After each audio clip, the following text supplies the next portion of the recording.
He just arrived in one of the world's toughest prisons. Cold eyes, chiseled abs, and tattoos that screamed danger. But the guards weren't impressed.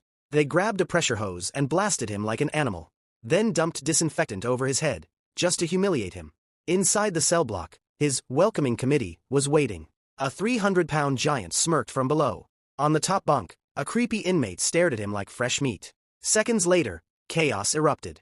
The guards laughed, until they saw their pets lying unconscious on the floor. Jason stood tall, unshaken, daring them to try again. But this prison wasn't for ordinary criminals.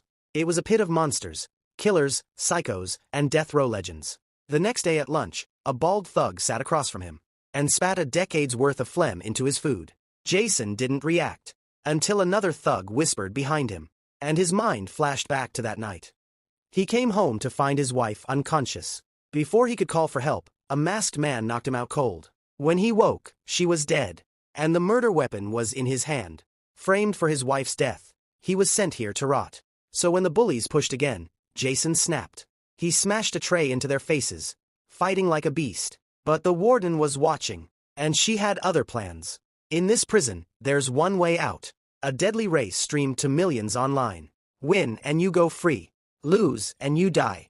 She offered him a deal. Take the wheel. Where